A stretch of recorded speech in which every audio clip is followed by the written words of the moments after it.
नमस्कार, जय Hind, welcome back. Knowledge campus के इस ऑनलाइन प्लेटफॉर्म पर मैं संजय सर आप सभी लोगों का बहुत बहुत स्वागत करता हूं। स्वागत करता हूं उन सभी बच्चों का जो नए नए जुड़े हैं हमसे, और उन पुराने बच्चों का भी दिल से जो अभी तक जुड़े रहे हैं हमसे।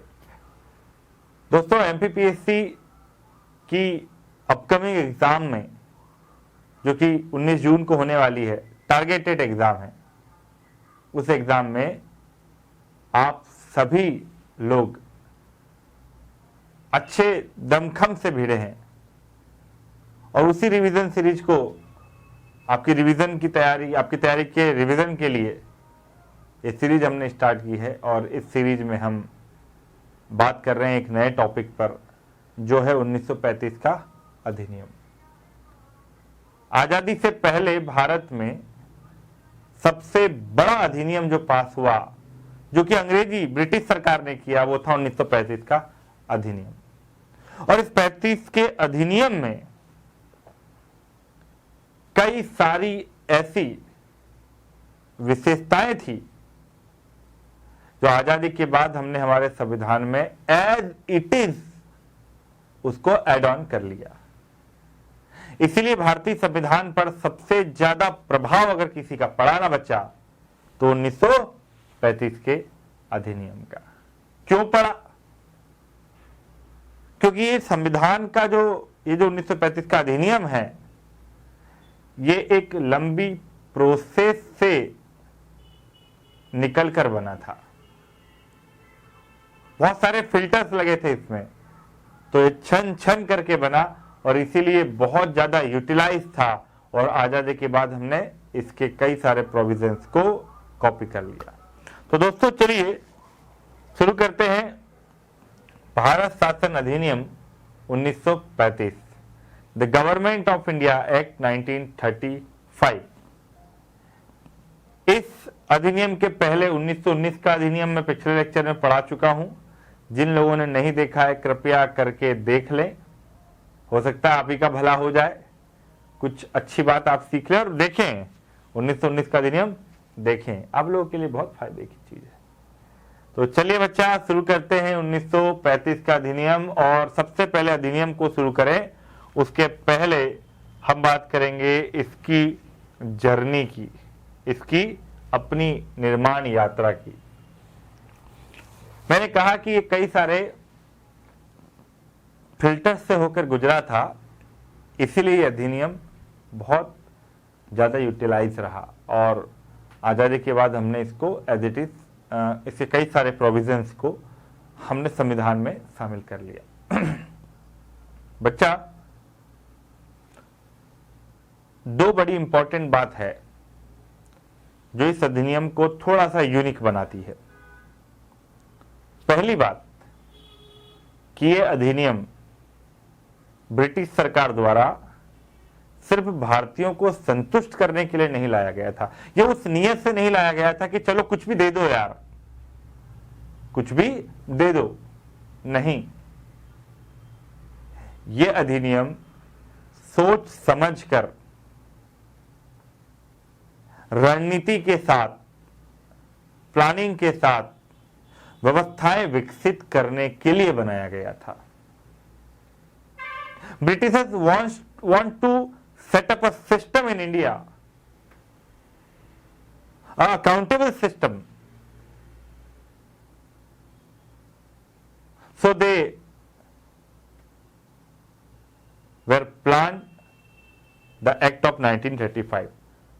And second thing जो बहुत महत्वपूर्ण है, आजादी से पहले के जितने भी पॉलिटिकल रिफॉर्म्स हुए हैं, 1773 के रेगुलेटिंग एक्ट से लेकर के 1935 के अधिनियम तक, ये पहला अधिनियम है जिसको बनाने में भारतीयों की भी कुछ भूमिका रही है।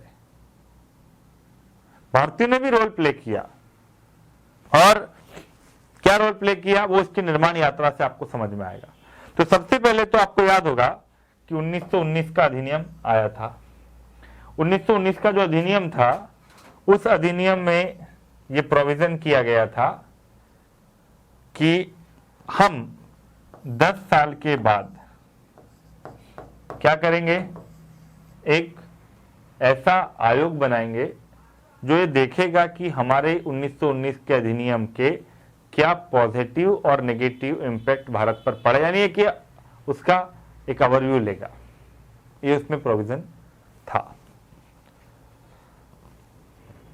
दूसरी बात, 1919 का अधिनियम पास हुआ, लागू हुआ, और उसके लागू होने के बाद 1922 के सबसे पहले हमारे यहाँ चुनाव हुए, 1922 के इलेक्शन। और इन इलेक्शन, ये जो इलेक्शन कंटेस्ट हुए, इन इलेक्शन में भारत के, इस इलेक्शन में भारत के कई सारे प्रोविंसेस में सरकारें बनी, अकाउंटेबल गवर्नमेंट पर बहुत पार्शियल अकाउंटेबल गवर्नमेंट बनी।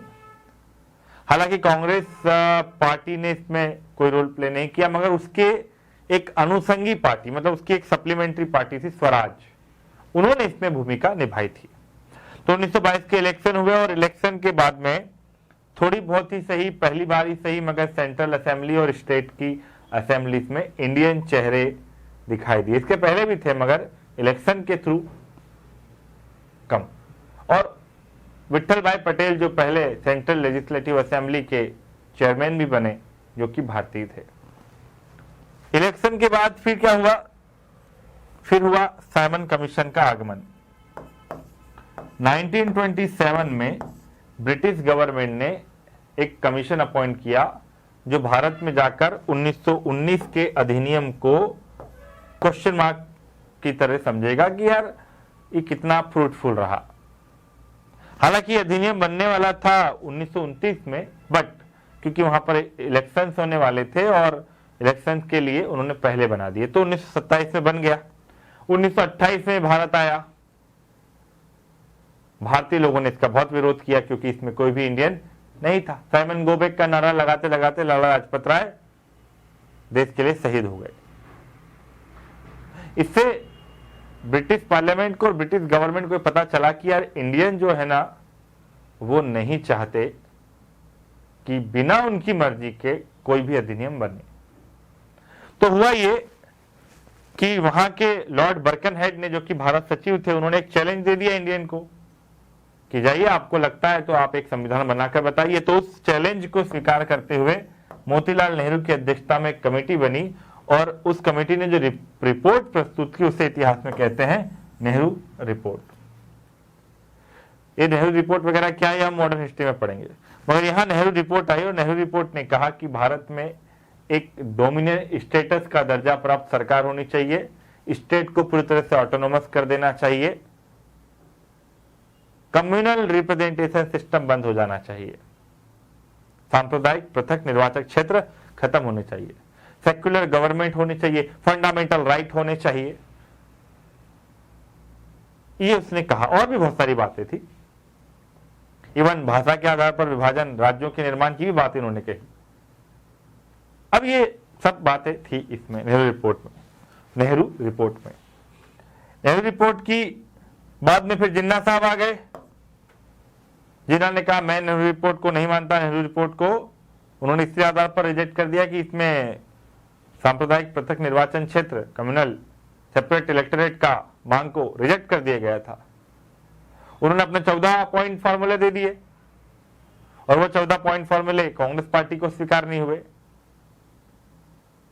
अब जिन्ना के इस कंसेप्ट के बाद में 1930 में साइमन कमीशन की रिपोर्ट आई, तब मई 1930 में। एंड क्या रिपोर्ट थी, साइमन कमीशन ने क्या कहा? तो साइमन कमीशन ने कहा कि 1919 का जो अधिनियम आपने लागू किया है भारत में, इट्स टोटली फेल्ड हो गया, क्योंकि भारतीय लोगों का कोई इसमें कंट्रीब्यूशन नहीं है। उसने ये भी कहा कि अगर अब आपको भारत में एक नई अकाउंटेबल गवर्नमेंट बनानी है और एक नया संविधान का निर्माण करना है, भारतीय लोगों को उसमें शामिल करो, इंडियन लोग उसमें होने चाहिए, ऐसा कहा किसने? साइमन कमीशन ने। और उसने ये भी कहा कि इंडियन लोगों को शामिल करने के लिए एक राउंड टेबल कॉन्फ्रेंस बुलाओ, एक कॉन्फ्रेंस बुलाओ, इसकी रिकमेंडेशन पर हमारे यहां हुए क्या, round table conferences. 3 round table conference यानी गोलमेज सम्मेलन लंदन में कि जेम्स पैलेस में आयोजित किए गए। इन 3 गोलमेज सम्मेलन में सिर्फ दूसरे नंबर की सम्मेलन में गांधी जी कांग्रेस के प्रतिनिधि बनकर के गए। पहली बार ऐसा हुआ कि ब्रिटिश प्रधानमंत्री और भारतीय नेता एक समान चेयर पर बैठे हैं और भारत के भविष्य पर डिसीजन लेने के लिए चर्चाएं कर रहे हैं। अंबेडकर, जिन्ना, गांधी, सप्रू, तेज बहादुर सप्रू, सरोजनी नायडू और भी बहुत सारे लोग पहुंचे। तीनों राउंड टेबल कॉन्फ्रेंसेस में चर्चाएं हुई और फिर निकल कर आया एक कम्युनल अवार्ड। वहां के प्राइम मिनिस्टर ने कहा कि हम हरिजनों को भी, दलितों को भी सेपरेट इलेक्टोरेट देते हैं, क्योंकि अंबेडकर ने बहुत प्रयास किए थे और वो तीनों सम्मेलन में भी गए थे। गांधी जी विरोध में हो गए, नहीं हरिजनों को अलग से नहीं मिलना चाहिए। तो एक कंसेप्ट आया पूना पैक्ट। ये हुआ था सितंबर 1932, पूना पैक्ट। पूना पैक्ट में बोला गया कि दलितों को यानी हरिजनों को सेंट्रल असेंबली में और स्टेट प्रोविंशियल असेंबली में, राज्यों की परिषदों में रिजर्वेशन दिया जाएगा। यानी उन्हें हिंदू धर्म से अलग नहीं माना गया, सेपरेट नहीं किया गया, उनको रिजर्वेशन दे दिया गया। और यही भारत में राजनीतिक रिजर्वेशन का आधार बना। इसके बाद में फिर एक पार्लियामेंट में एक बिल पेश किया गया, फिर प्रवर समिति को भेजा गया और प्रवर समिति ने पास किया और फिर ब्रिटिश पार्लियामेंट में चर्चा हुई और फिर भारत में लागू हुआ 1935 का अधिनियम। तो आप एक कॉन्सेप्ट समझिए कि ये इतने सारे स्टेप्स से पास होता हुआ वहां तक पहुंचा है।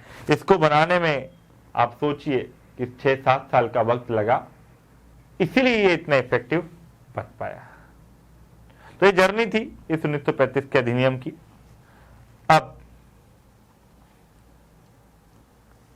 इस अधिनियम की क्या क्या फीचर्स रही हैं, इस अधिनियम की क्या क्या विशेषताएं रही हैं। सबसे पहली बात कि 1935 का जो अधिनियम है वो सबसे बड़ा अधिनियम है। क्या है बच्चा? सबसे बड़ा अधिनियम 1935 का अधिनियम बना, क्योंकि इसमें 321 तो आर्टिकल है, अनुच्छेद है, 10 अनुसूचियां यानी 10 शेड्यूल हैं और 14 इसमें भाग हैं, 14 इसमें पार्ट हैं। इस 1935 के अधिनियम में सबसे पहले ये बात कही गई कि हम एक अखिल भारतीय संघ बनाएंगे, हम एक ऑल इंडिया फेडरेशन बनाएंगे, मतलब एक संघ बनाएंगे, एक यूनियन बनाएंगे। इसमें एक तरफ होगा ब्रिटिश इंडिया की सेंट्रल गवर्नमेंट, प्रोविंशियल गवर्नमेंट और देसी रियासतें। 3 चीज हो गई, सेंट्रल गवर्नमेंट ब्रिटिश इंडिया के प्रोविंशियल गवर्नमेंट यानी स्टेट गवर्नमेंट, और तीसरी हो गई देसी रियासतें, प्रिंसली स्टेट्स। ये 3 बातें से मिलकर के एक भारतीय संघ होगा और जिसमें ब्रिटिश भारत के सभी जो ऑर्गन्स हैं वो शामिल होंगे। हालांकि ये यूनियन बनाने का कॉन्सेप्ट जो था ना वो कभी सक्सेस नहीं हो पाया, क्योंकि देसी रियासतें इसमें शामिल नहीं हुई, princely states did not participated. तो ये पहली बात कि एक अखिल भारतीय संघ बनाने की बात की गई। दूसरी बात, इसमें कहा गया कि प्रांतों को हम स्वशासन का अधिकार देंगे, स्वशासन, self autonomous governance, self autonomous governance. States को अधिकार दिया गया कि आप भाई ऑटोनोमस आप जो है वो आपको अधिकार मिलेगा। और प्रांतों को जो विषय दिए जाएंगे, जो टॉपिक्स हम देंगे काम करने के लिए, उसमें सेंट्रल गवर्नमेंट का कोई भी इंटरफेयर नहीं होगा। दैट मीन्स जो सेंट्रलाइजेशन है वो नहीं होगा, डिसेंट्रलाइजेशन होगा। स्टेट गवर्नमेंट अकाउंटेबल होगी, फुल्ली अकाउंटेबल होगी, यानी उसका प्रमुख लेफ्टिनेंट गवर्नर जरूर होगा, मगर वो उस राज्य की विधान परिषद से जो सरकार बनेगी उस सरकार के अनुरूप काम करेगा। फुल्ली ऑटोनोमस स्टेट बनाए गए, ठीक है। और प्रांतों में जो द्वैत शासन लगा था ना, हमको याद करो, पिछले मैंने बताया था पिछले लेक्चर में, द्वैत शासन, ड्वेल गवर्नमेंट। तो जो स्टेट्स में ड्वेल डीआरसी लगा हुआ है, द्वैत शासन लगा हुआ है, वो क्या हो गया, खत्म। यानी अब ट्रांसफरेबल और रिजर्व इशू नहीं है, सारे के सारे टॉपिक जो हैं वो एक इलेक्टेड गवर्नमेंट के हाथ में होंगे स्टेट में, ये बोला गया। मगर द्वैत शासन तो है कहां, सेंट्रल में। स्टेट गवर्नमेंट को ऑटोनोमस कर दिया और वो द्वैत शासन कहां लगा दिया, सेंट्रल गवर्नमेंट में, कि वहां पर अब वायसराय को कुछ विषय उसके पास में रिजर्व हैं, जबकि कुछ विषय पर वो मंत्री काम करेंगे जो असेंबली से चुन करके आएंगे। तो बच्चा 1919 के अधिनियम में क्या विशेषता थी, प्रांतों में द्वैत शासन हटाया कब गया, 1935 में। तो केंद्र में 1935 से लगा दिया गया। मुझे लगता है आपको ये समझ में आ गया होगा। तो अब गवर्नर ब्रिटिश सरकार के प्रतिनिधि के तौर पर काम करता था, न कि गवर्नर जनरल के अधीन। कहां पर, प्रांतों में। यानी प्रांतों में जो गवर्नर है वो ब्रिटिश गवर्नमेंट का प्रतिनिधि है, न कि गवर्नर जनरल का मेंबर, रिप्रेजेंटेटिव। अब मैंने कहा कि जो विषय हैं, जो काम करने की लिस्ट है, वो 3 पार्ट में बांटे गए। संघीय विषय, फेडरल टॉपिक्स, जो केंद्र के अधीन थे, और इसमें कितने टॉपिक हैं, 59। अब अभी याद कर लेना कि संघ सूची, राज्य सूची, समवर्ती सूची में कितने विषय हैं, पढ़ लो, मजा आएगा। तो वैसे यहां पर था केंद्र के 59, प्रांतीय विषय, प्रोविंशियल स्टेट के पास 54। यानी ये वो 54 विषय वो थे जो पूरी तरह से किसके पास हैं, स्टेट गवर्नमेंट के पास। इन पर लॉ बनाने का काम भी कौन करेगी, स्टेट असेंबली। इन पर लॉ बनाने का काम कौन करेगी, सेंट्रल असेंबली। और कुछ थे कॉन्कुरेंट यानी समवर्ती सूची, जो केंद्र और प्रांत दोनों के पास थे। इसमें थे 36 विषय। सेम लिस्ट अलग अलग नंबर फिगर के साथ आज भी मौजूद है संविधान में।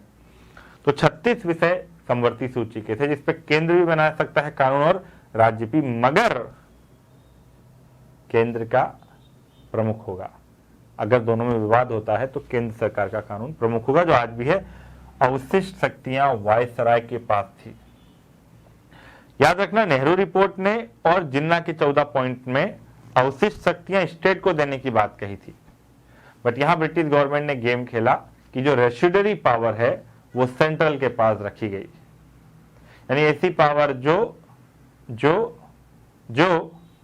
न इस तीनों लिस्ट में नहीं है, उस पर कानून कौन बनाएगा, सेंट्रल गवर्नमेंट यानी वायसराय।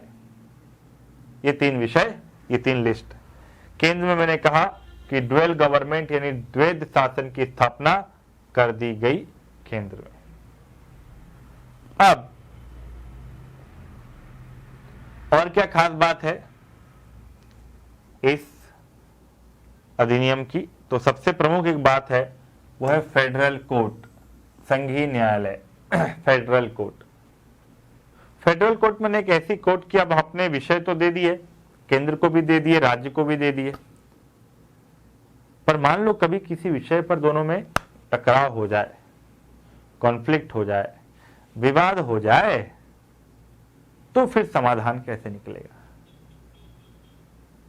तो हमने कहा भाई एक फेडरल कोर्ट बनाएंगे जो देशी रियासतों, राज्य सरकार, केंद्र सरकार के आपसी विवादों को निपटाएगा, यानी कि वो फेडरल होगा। तो एक फेडरल कोर्ट की स्थापना की गई, संघीय न्यायालय की स्थापना, जिसमें मुख्य न्यायाधीश और तथा अधिकतम 7 सदस्य हो सकते हैं। Chief justice and maximum 7 member हो सकते हैं। इनकी अपॉइंटमेंट कौन करेगा? सम्राट। याद रखना क्वेश्चन ये बनेगा कि 1935 के अधिनियम के तहत फेडरल कोर्ट के न्यायाधीशों की अपॉइंटमेंट कौन करता था? तो वायसराय नहीं करता था। कौन करता था? सम्राट करता था, क्राउन करता था। 1 अक्टूबर 1937 से फेडरल कोर्ट हमारी काम करने लगी। 1 अक्टूबर 1937 से ये काम करने लगा, और जिसके पहले फेडरल कोर्ट के पहले मुख्य न्यायाधीश थे सर मॉरिस ग्वेयर। कौन थे? Sir Maurice Gwyer. ये थे पहले चीफ जस्टिस इस फेडरल कोर्ट के। अच्छा, एक और कोर्ट आती सुप्रीम कोर्ट, जो 1773 के एक्ट से बनी थी, उसके भी एक मुखिया थे, वो अलग है। ये मैं फेडरल कोर्ट की बात करता हूं, जो 1937 में बना था दिल्ली में। उसके प्रमुख थे मॉरिस ग्वेयर, जो 37 में बना था अकॉर्डिंग टू 1935 एक्ट। अब ये न्यायालय काम करने लगा। इसमें एक और प्रोविजन था 1935 के अधिनियम में, वह बर्मा और अदन को भारत के शासन से अलग किया गया। नॉर्मली किताबों में बर्मा ही लिखा होता है, मैंने देखा अक्सर, मगर बर्मा और अदन दोनों को भारत से अलग किया गया, भारत के शासन से, प्रशासन से अलग कर दिया गया। सिंध और उड़ीसा को 2 नए प्रोविंस बनाए गए। सिंध और उड़ीसा 2 नए प्रांत बनाए गए। अभी कुछ दिन पहले ही उड़ीसा बनाने को लेकर के बात हुई थी। तो सिंध और उड़ीसा 2 नए प्रोविंस बनाए गए।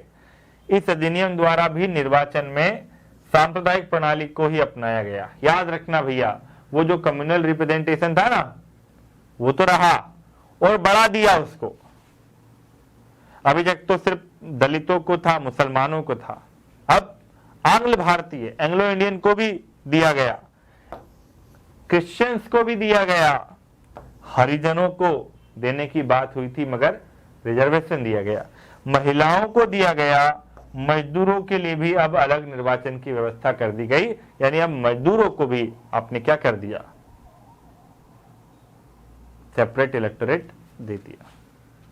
यानी जो सेपरेट इलेक्शन की जो प्रोसेस है उसको आपने थोड़ा एक्सपांड कर दिया। ये ब्रिटिश सरकार का एक गेम था। इस अधिनियम से 11 प्रांतों में विधानसभाओं का गठन हुआ। कितने में? 11 में, जिनमें से 6 में द्विसदन थे, यानी कि 2 सदन, विधान परिषद और विधानसभा, जैसे आज होती है ना वैसे। तो 11 में से 6 में विधान परिषद और विधानसभा बनाई गई। मताधिकार का विस्तार किया गया। मताधिकार माने वोटिंग जो परसेंटेज थे वो बढ़ गए। इसलिए बढ़ गए क्योंकि आपने क्राइटेरिया कम कर दिया। पिछले 1919 के इलेक्शन, 1919 के अधिनियम में क्राइटेरिया टफ था, यहां थोड़ा इजी कर दिया गया। केंद्र और प्रांत दोनों के लिए मत देने की योग्यता में कमी कर दी, इसलिए मतदाताओं की संख्या 13% हो गई, जबकि 1919 के अधिनियम के तहत ये केवल 3% थी। यानी 10% वोट देने वाले लोगों की संख्या बढ़ गई। अब देखो, इस पे प्रश्न स्टेटमेंट पे बनेंगे। मान लो एक क्वेश्चन बन गया 1919 और 1935 में कंपैरिजन करते हुए। 1919 के अधिनियम में राज्यों में द्वैध शासन लगाया था, जबकि 1935 में केंद्र में। एक स्टेटमेंट। दूसरा स्टेटमेंट, 1919 के अधिनियम में संघ सरकार की स्थापना हुई थी, जबकि 1935 के अधिनियम में नहीं हुई थी। Which one is true, which one is false? Like this question बन सकते हैं। 1919 के अधिनियम में केंद्र में 2 सदन थे, जबकि 1935 के अधिनियम में आधे राज्यों में 2 सदन थे। इस तरह के स्टेटमेंट बन सकते हैं। तो आपको 19 और 35 दोनों को कंपैरिजन करके पढ़ना है, याद रखना। ऐसे ही आयोग ने आपको 1919 और 35 नहीं दिया है। वो चाहता है कि आप थोड़ा सा स्विच करें, आप थोड़ा सा समझें, कॉन्सेप्ट को समझें। 1935 के अधिनियम की एक खास बात यह कि आरबीआई की स्थापना की गई। जो आरबीआई का स्थापना अधिनियम 1934 था, अब 1935 के अधिनियम द्वारा रिजर्व बैंक ऑफ इंडिया की स्थापना की गई। तो आरबीआई की स्टैब्लिशमेंट हो गई 1935 के अधिनियम से, और यही आरबीआई भारत के पूरे बैंकिंग सेक्टर का कोर बन गया। इसके अलावा federal public service commission, state public service commission और जॉइंट पब्लिक सर्विस कमीशन की व्यवस्था भी कर दी गई। यानी सेंट्रल का एक होगा, सेंट्रल का, स्टेट का और हमारे 2 राज्यों का या दोनों का। तो ये 1935 के अधिनियम की कुछ प्रमुख विशेषताएं थी। दोस्तों, इस अधिनियम में मौलिक अधिकार नहीं दिए गए थे, याद रखना, मौलिक अधिकार नहीं थे, फंडामेंटल राइट नहीं थे इस अधिनियम। दूसरी बात, इस अधिनियम में वोटिंग राइट्स बढ़ा दिए गए थे, और इस अधिनियम के तहत 1937 में हमारे यहां इलेक्शन हुए और 8 राज्यों में कांग्रेस की सरकारें बनी। सिस्टम नया बनाया गया स्टेट में, मगर 1937 के बनाए गए सिस्टम में कुछ खास काम हो नहीं पाया और उन सरकारों ने, कांग्रेस की सरकारों ने 1939 में रेजिग्नेशन दे दिया। तो पहली बार कांग्रेस ने किस अधिनियम के तहत चुनाव हुए और उसमें पार्टिसिपेशन किया, तो वो 1935। तो दोस्तों, ये 1935 के अधिनियम की मूलभूत बातें थी। मुझे लगा और लगता है, और मैं इस बात की उम्मीद करता हूं कि आप लोग को समझ में आया होगा और आप लोग शायद इसको किताबों से बियॉन्ड पढ़ेंगे, एक इमेजिनेशन डेवलप करेंगे, तो ही आप लोग ज्यादा अच्छा कर पाएंगे। तो चलिए गाइस, इस क्लास को वाइंड अप करते हैं। Thank you so much. जुड़े रहिए नॉलेज कैंपस पर, यूट्यूब और बाकी सभी जगह। फॉलो करिए हमें फेसबुक, इंस्टा पे, और साथ ही साथ में हमारे प्रयासों में भागीदार बनिए। प्रयास सिर्फ आप लोगों की सफलता सुनिश्चित करना है, प्रयास आप लोगों की सक्सेस की जर्नी को आसान बनाना है, प्रयास आप लोगों के पेरेंट्स के सपनों को पूरा करने में एक संस्था के तौर पर, एक एजुकेटर के तौर पर आप लोगों की मदद करना है, मगर अनुशासन के साथ। मैं हमेशा कहता हूं, डॉक्टर और मरीज दोस्त नहीं हो सकते, क्योंकि जहां भावनाएं जुड़ी वहां अनुशासन खत्म हो जाता है। इसीलिए अनुशासन बनाए रखिए, सेल्फ डिसीजन लेना सीखिए और सेल्फ डिसिप्लिन में रहिए। जय हिंद।